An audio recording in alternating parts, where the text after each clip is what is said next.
Now, you may be the commander-in-chief. You may wind up being in the Oval Office. Moral issues are a big concern to people in the social community.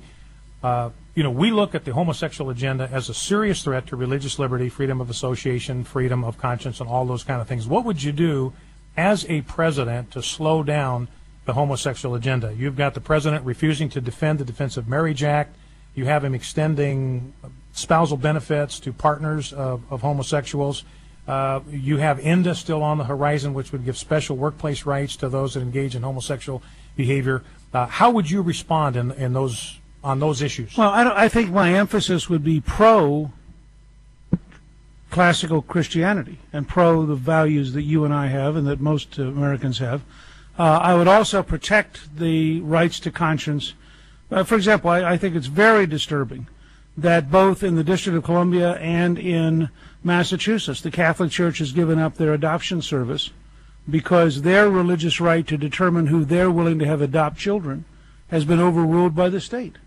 One of the things that I think whoever the next president is, on the very first day should issue a series of executive orders.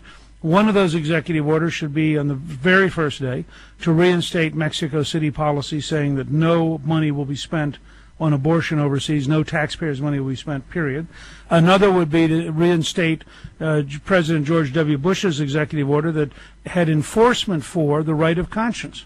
And I think that, frankly, if you and I stand up for the values and the beliefs of the overwhelming majority of the American people, that they would be supportive of a government which reflected those values. Now, you were critical of President Obama's decision to refuse to defend the Defense of Marriage Act. You even sort of dangled the impeachment word out there. How serious a breach of his oath of office was his refusal to defend this duly enacted law? I was actually picking up on a radio show's commentary that if you had a conservative Republican refuse to defend a comparable law on the other side, you'd have the New York Times screaming for their impeachment. So I wasn't saying that Obama, I don't think it's an impeachable offense. I think that it is a very bad judgment on his part, but it tells you how selective this administration is. If there is a rule of law, then it means that if the Congress passes a bill and the president signs it, the president has an obligation to support and sustain the laws of the United States.